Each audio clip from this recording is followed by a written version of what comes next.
네, 공전을 거듭했던 국회가 한 달여 만에 국회의장 선출을 마무리 짓고 정상화에 나서는가 싶었는데 사법개혁특위 구성과 또 상임위원장 임명 등을 둘러싸고 다시 기싸움을 벌이고 있습니다. 여기에다 국민의힘 앞서 만나봤습니다만 이준석 대표 성상납 의혹 관련 윤리위 징계 여부를 앞두고 뒤숭숭하고 또 더불어민주당은 전당대회 경선 룰 때문에 내용이 깊어지고 있습니다. 고물가의 경기 침체까지 경기 위기에도 불구하고 이런 거대 양당 행보에 비판이 제기되고 있는 가운데 국회 내 소수 야당으로 견제 목소리 열심히 내고 계신 두 분 모셨습니다. 네.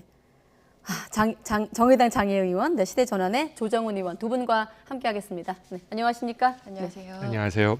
제가 두 분 모시고 너무 벅찼나 봐요. 숨이 좀 찼는데 사실 조금 다른 시선으로 좀 오늘 정치를 보기 위해 두 분 모셨는데 거꾸로 두 분을 왜 불렀을까요, 저희가? 아무래도 지금까지 언론에서 주로 네. 국민의힘과 더불어민주당의 목소리들만 또 네. 그런 정쟁의 당사자들로서 지나치게 표현이 되어 왔기 때문에 네. 소수 야당으로서 좀 균형 잡힌 시각으로 여러 가지 문제들의 이야기를 좀 요청하신다는 의미라고 저는 생각하고 왔습니다. 네, 의원님은요? 예, 그 세상에 재밌는 게 불구경하고 싸움 구경인데요. 네. 지금 여야가 하고 있는 싸움이 지긋지긋하신 것 같습니다. 그리고 그 싸움이 그 싸움이고 내 삶에 도움이 안 되는 정치만 만들고 있어서 그런 다른 사람 좀 없나 하는 그런 국민들의 생각을 YTN에서 반영하신 게 아닌가 합니다. 네, 알겠습니다. 균형감 있는 시각, 말씀하신 그대로 그 목적으로 두 분을 모셨습니다. 네, 한번 들어보도록 하겠습니다. 지금 앞서 저희 이준석 대표 출연도 두 분이 대기하시면서 보셨는데 지금 사실 이례적인 일이거든요. 당 대표였던 윤리위 징계심사 하루 앞두고 있는 지금의 어떤 국민의힘 내부 상황 어떻게 보고 계세요? 일단 뭐 이걸 윤핵관, 소위 윤핵관과 이준석 대표 사이의 어떤 이제 권력 다툼, 파워 게임으로 해석하는 목소리도 있지만 네. 저는 사안 자체에 일단 집중을 해야 된다는 생각을 좀 더 가지고 있고요. 네. 그러니까 성상납이라고 하는 사안과 그리고 증거인멸 교사라고 하는 두 개의 의혹이 있는데 사실 전자의 경우는 경찰에서 수사를 해야 되는 영역이고 네. 윤리위에서도 그 부분은 수사의 영역이라는 걸 명확하게 예. 하고 있죠.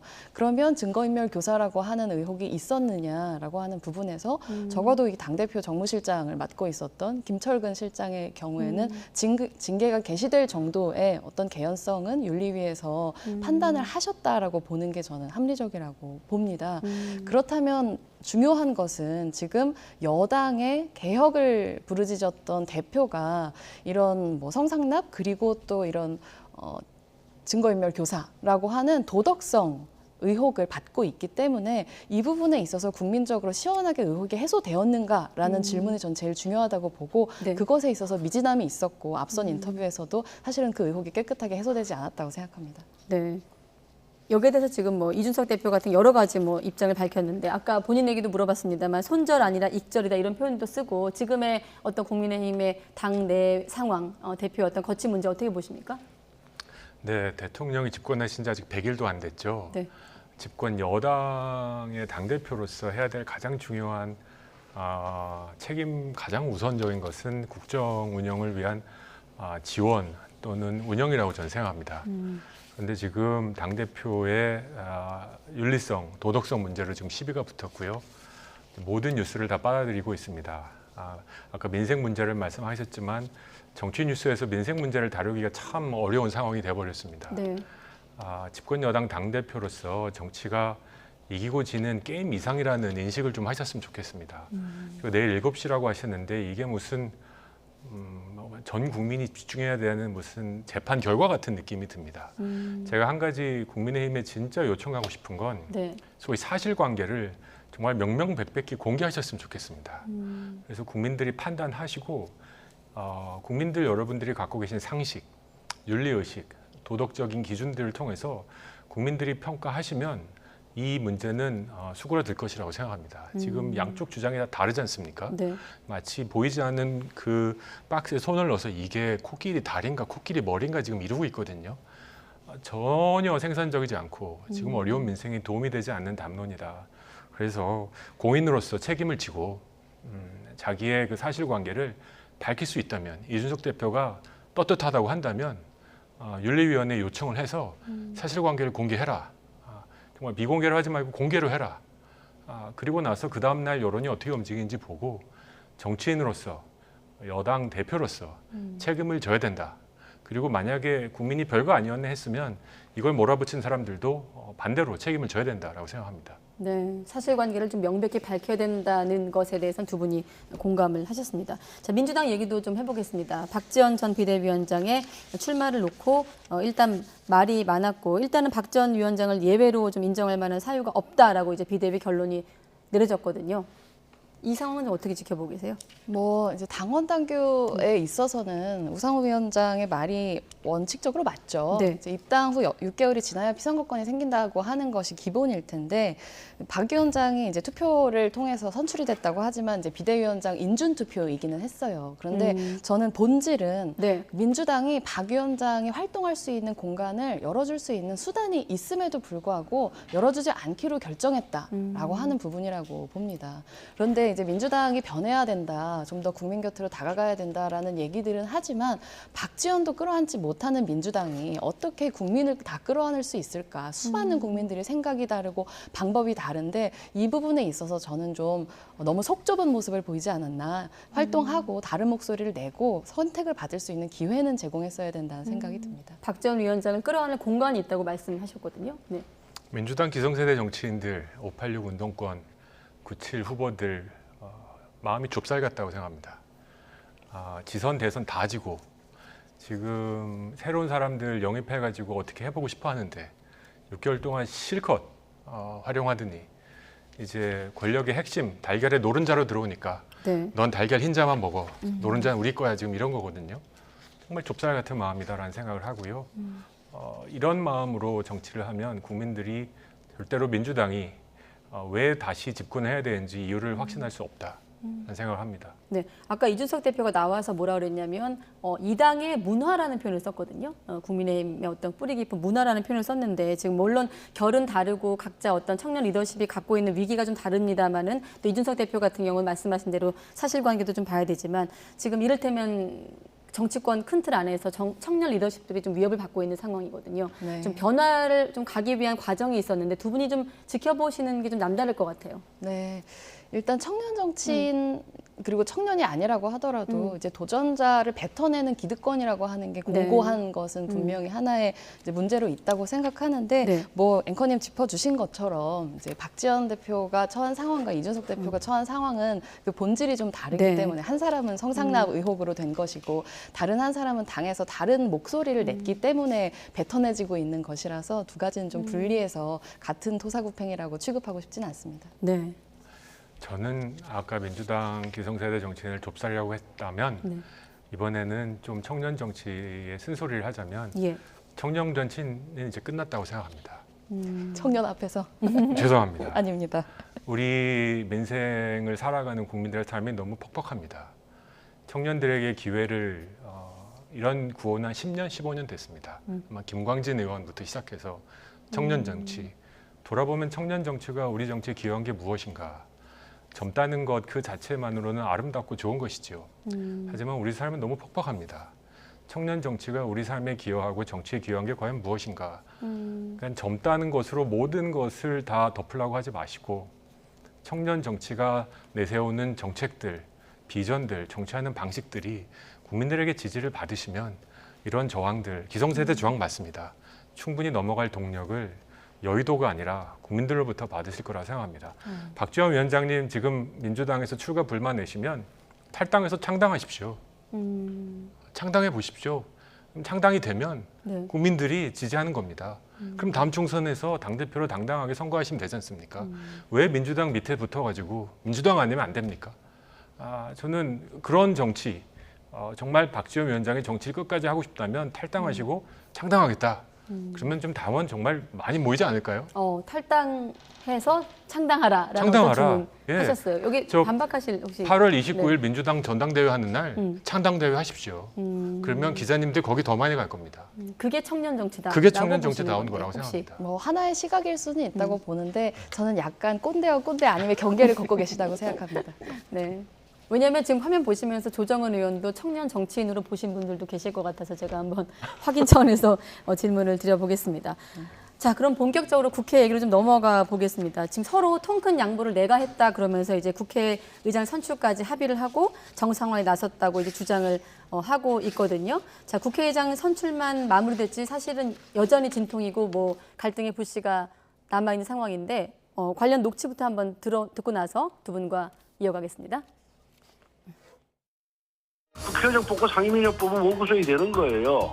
그리고 국회는 자연시효로 국회법에 따라서 운영이 되는 겁니다. 그런데 그렇게 간단하게 운영할 수 있음에도 불구하고 민주당이 사개특위 자신들이 꼭 해야 되겠다는 이런 걸 갖고 자꾸만 정쟁의 소재로 만드는 거예요, 민주당이. 진짜 민생, 말로만 민생 걱정하고 떠들지 말고 진짜 민생을 생각하고 국민을 생각한다면은 상임위부터 가동을 시켜요. 법사위와 예결위 등 국회 제2선진화를 위한 개혁, 사법개혁특위의 정상 가동 등 넘어야 할 산이 아직 남았습니다. 약속 대 약속, 합의 대 합의 이행으로 여야의 무너진 신뢰를 회복한다면 국회의 전면적 정상화는 당장이라도 이루어질 것입니다. 정치 보복 같은 정쟁으로 낭비할 시간은 없습니다.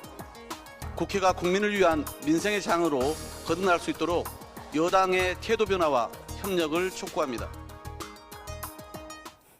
네, 서로 생색내는 걸 바라보는 두 분의 표정이 좀 나갔으면 좋았을 텐데 못 나가서 아쉽고 일단 결론은 사개특위위원을 민주당은 7대 5대 1로 구성을 하고 위원장은 민주당이 맡겠다고 하는 상황이고 국민의힘은 특위 구성을 5대 5로 하고 위원장을 내가 맡겠다 이런 그러면 결국 다시 또 원점이고 평행선이 아닌가 싶은데 여기 이걸 바라보는 두 분의 시각도 궁금한데요. 네. 네. 또 여전히 민생은 뒷전이고 정쟁만 앞세우고 있다는 전형적인 모습이고요. 서로 네. 자기에게 유리한 얘기만 반복하고 있다고 생각합니다. 민주당 안대로 가게 되면 그냥 네. 모든 게 다 민주당 하자는 대로 또 가게 되고요. 국민의힘 안대로 가게 되면 회의 자체의 개최도 사실은 불투명하다고 생각합니다. 그래서 원구성을 볼모로 삼아가지고 이런 지루한 치킨 게임을 도대체 언제까지 하실 건지 좀 여쭤보고 싶고요. 네. 그럼 객관적으로 볼 때는 지금은 누가 조금 더 양보한 것 같아요? 그런 건 없다고 생각합니다. 둘 다 양보하고 있지 않다고 생각해요. 네. 어제 식당에서 식사를 하는데 식당 주인분께 국회가 드디어 열렸습니다. 그랬더니 그분이 뭐라 하시냐면 네. 국회가 닫았었나요? 지하철은 하루만 멈추면 국민들이 난리가 나십니다. 30 며칠 국회가 멈췄지만 국민 여러분들은 국회가 멈췄는지도 모르고 계신 분들이 많으십니다. 정치의 효용, 국회의 효용감이 이렇게 떨어지고 있습니다. 네. 원구성 말씀을 하셨는데 원구성은 전통적으로 소수당이 다수당을 압박하는 모습이었습니다.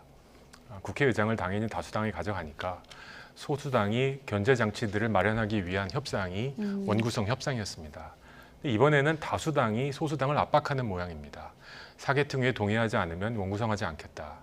다수당이 어떻게 원구성을 가지고 소수당을 압박하는 이런 정치를 할 수 있는지 저는 이건 잘못됐다고 생각합니다. 국회의장을 갖고 계시고 민주당의 피가 흐른다는 국회의장을 지금 선임하셨고 직권상정 권한이 있습니다. 법사위 다 제낄 수 있는 권한이 있습니다. 굳이 저는 표현하자면 이번 협의는 소수당의 얘기를 충분히 반영하는 방식에서 하루라도 빨리 원구성을 마무리해야 된다고 생각합니다. 그 소수당의 의견이라고 하면 구체적으로 어떤 걸까요? 사개특위도 저는 5대 5로 할 수 있다고 생각합니다. 사개특위를 자꾸 이 조건으로 거는 것은 검수완박을 통해서 자신들이 무리한 밀어붙인 이런 권리, 이런 개혁안들 소위 이것들이 다시 원위치로 올까 두려운 거에 대한 안전장치라고 생각하는데요. 원구성과 검찰개혁을 연동시키는 것은 저는 절대 반대합니다. 어떻게 하나의 개혁 이슈를 22대 국회 하반기 개원이라는 그런 어마어마한 이슈하고 연결시킬 수 있는가? 그럼 무언가 지금 뒤에 불편한 것이 없으면 그렇게 할 수 없다고 생각합니다. 네. 다수당답게 소수당이 요구하는 것을 안전장치들을 마련해줘도 전반기에 하셨던 것처럼 다수당이 진짜 원하면 본회의장에서 다 통과시킬 수 있지 않습니까? 그래서 하루빨리 원구성을 마무리하기를 요청드립니다. 네. 앞서 박지원 전 위원장 얘기할 때 조금 얘기를 했습니다만 민주당은 전당대회 예비경선 룰 놓고 또 당내 분란이 심각한 상황인데 이 질문도 드리면 전준희가 마련한 안에 대해서 비대위가 또 스톱을 잠깐 멈췄다가 다시 또 이제 절충안을 마련했거든요. 여론조사 30% 그대로 추진하자까지 왔는데 이건 어떻게 좀 볼 수 있을까요? 뭐 경선의 룰이라고 하는 게 쟁점이 될 수는 있다고 생각을 하고요. 네. 뭐 기득권은 지키려고 할 것이고 뚫으려고 하는 사람은 룰을 바꾸고 싶을 것이고 그런데 뭐 당무위에서 적절한 수준에서 그래도 이제 돌파구를 마련을 했고 네. 이제 안규백 위원장도 뭐 아주 충분하지는 않지만 그래도 사퇴하셨던 거 다시 철회하시고 환영 입장을 내셨던 만큼 이제는 좀 정리되어 가는 수준이라고 보고요. 근데 정말 국민적인 관점에서 보기에 도전하고 싶은 사람은 좀 도전할 수 있게 해줘야 되는 게 상식이 아닌가 그런 생각은 듭니다. 네, 도전할 수 있는 사람이라고 하면 구체적으로 어떤 좀 인물들이 있을까요? 뭐 이제 그 비대위에서 그렇게 뒤집은 룰을 가지고는 뭐 이재명 의원이라든가 박용진 의원은 뭐 컷오프 당할 것이다 이런 주장들을 하셨잖아요. 네. 그게 아니라 나올 수 있는 사람들이 다 나와서 경쟁할 수 있는 룰을 갖춰주는 것은 또 책임 있는 위치에 있는 사람들이 해야 되는 일이라고 저는 생각합니다. 네, 지금 보면 물론 국민의힘을 향해선 대선, 지선 다 이겨놓고 왜 저러나 이런 질문이 나오고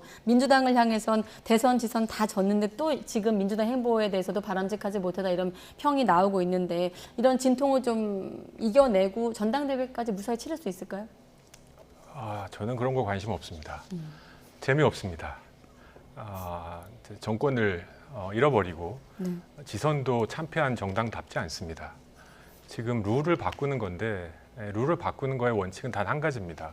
당이 개혁되고 새로운 목소리가 들어오고 새로운 인물들이 당의 리더십으로 올라올 수 있어야 되는데 이 룰을 이렇게 바꾸면 어떤 계파가 유리하고 저렇게 바꾸면 저 계파가 유리하다는 그 내용은 정말 위기감 전혀 없고요. 국민들 보시기에 지금 집권여당 아니거든요. 야당이거든요. 야당답지 않습니다. 지금 집권여당이 지금 대통령 취임 이후 2달 동안 별로 할 일이 없다. 얼마나 지금 공격할 거리가 많은데 지금 이 상황에서 집안 룰 가지고 뉴스도 안 되는 뉴스를 가지고 정치를 한다는 것이 안타깝습니다. 네. 안타깝다는 표현까지만 드립니다. 야당답지 못하다라는 말씀하셨는데 전혀 야당답지 못하고 재미도 없습니다. 이건 재미있나 한번 여쭤볼게요. 자, 97세대가 전면에 등장을 했는데 이건 재미있습니까? 저도 97세대이기 때문에 관심은 있습니다. 개인적으로. 다만 97세대는 민주당 97세대는 반성문을 쓰고 당권 도전해야 된다 생각합니다. 검수완박의 거수기 역할을 했던 점, 개인주의 첫 세대임에도 불구하고 조직을 위한 개인의 희생을 강요했던 점, 여러 가지 면에서 586 후배 선배들의 뒤치다거리만 하는 역할로 우리 세대를 규정했던 점, 많은 부분에 대해서 공개적으로 반성문을 쓰고 새로운 정치를 하겠다라고 도전하시면 제가 관심 있고 지지할 의사가 있습니다. 지금 보니까 강병원 의원도 젊은 리더십으로 통합하겠다. 박용진 의원도 완전히 달라진 민주당 만들겠다. 강훈식 의원 먹고 사는 문제 해결하겠다고 했지만 말씀하신 반성문이 없긴 하네요. 네. 의원님. 뭐 이제 30대 여당 대표, 20대 당의 전 비대위원장이 있는 상황에서 97세대 세대론을 젊다고 얘기하기에는 약간 멋쩍은 시기라고는 생각을 하고요. 네. 뭐 세대론보다는 내용을 가지고 경쟁을 해야 되고 누가 더 민생을 잘 책임질 수 있는 야당의 당수로 적임자인가를 가지고 좀 싸워주셨으면 좋겠다고 생각합니다. 네. 자, 그럼 대정부 관련 질문으로 또 이어가 보겠습니다. 이 부분도 두 분의 의견이 궁금한데 사실 취임한 지 2달이 채 못 돼가는 이른바 뭐 허니문 기간을 찾아볼 수 없을 만큼 이를테면 데드크로스가 나왔고 아까 여기에 대해서 이제 원인을 좀 조사한 여론조사까지 아까 이준석 대표한테도 물어봤습니다만 두 분은 어떻게 보십니까? 가장 큰 원인이 뭐 당내 분란도 있을 것이고 인선 문제 또 대통령의 어떤 발언 논란 여러 가지 있는데 어디에 있다고 보십니까? 저는 간단하게 두 가지에 있다고 생각합니다. 첫째, 윤석열 정부가 운동장을 굉장히 좁게 쓰고 있습니다. 인선 문제입니다. 아마 아시는 분이면 다 채용하시지 않았나 싶습니다. 네. 하지만 대한민국 넓거든요. 제발 좀 운동장을 넓게 쓰였으면 좋겠다. 두 번째, 이 배가 어디로 가는지 방향성을 상실했다. 다음 달 10일이면 취임 100일이 되는데 네. 정말 윤석열 정부에서 개혁할 의제들이 1, 2, 3가 뭔지 아무도 모릅니다. 국민의힘 의원님들도 물어보면 다 다릅니다. 곧 나올 거야. 곧 나올 거야. 100일이 되면 그리고 아무것도 없으면 국민들의 평가가 굉장히 박할 수 있습니다. 이분도 잘못 뽑았나? 이런 생각할 수 있습니다.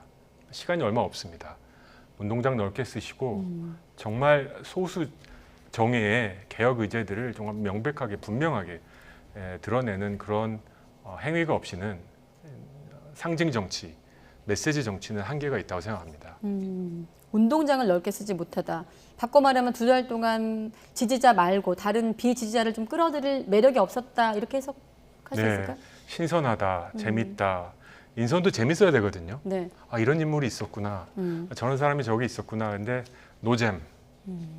능력 갖고 정치를 하면 아마 AI가 제일 잘할 겁니다. 근데 인간이 하는 정치인 업이라 이 재미 요소가 있어야 되고 또 우리 청년들이 보는 신선함들이 있어야 되는데 네. 인선에서는 굉장히 그런 면이 아쉬웠고 개혁 의제도 뭐가 나오는지 아직 모르겠다. 이런 생각을 갖고 있습니다. 노잼이라고 하셨는데 누굴 쓰면 좀 신선할까요? 뭐 네. 신선, 뭐 조정원 의원님을 쓰시면 신선하다고 평가하실 것 같은데요.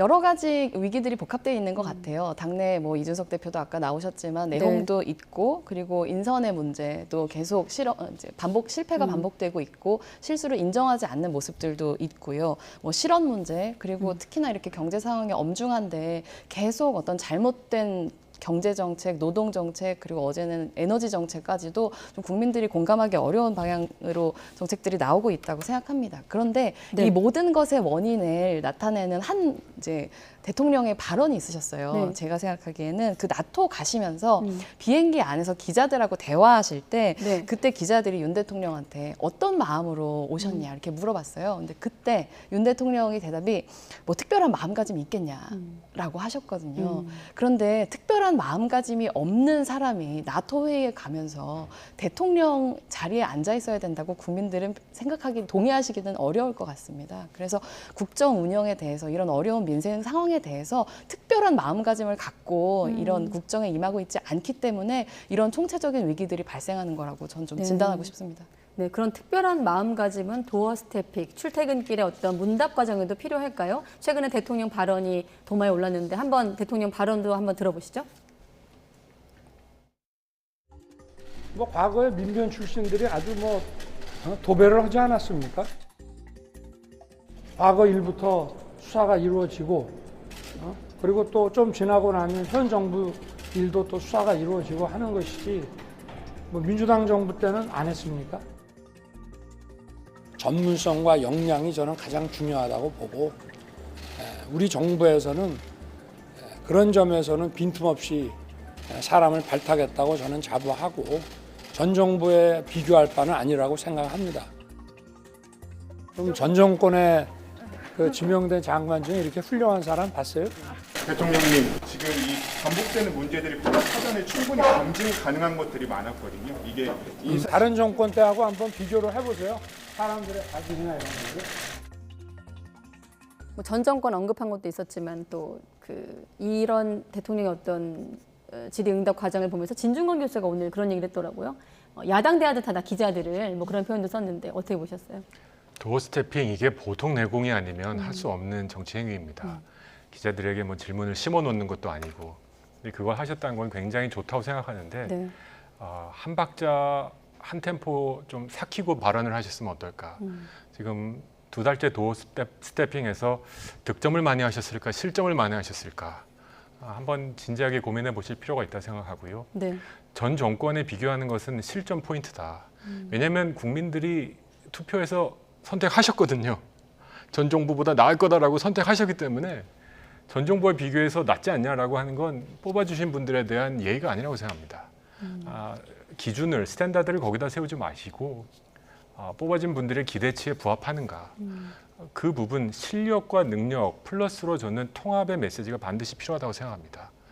이렇게 분열된 정말 사상 초유로 분열된 대선 결과를 놓고 승자가 통합의 모습을 먼저 보이지 않으면 패자는 나가기 어려운 상태지 않습니까?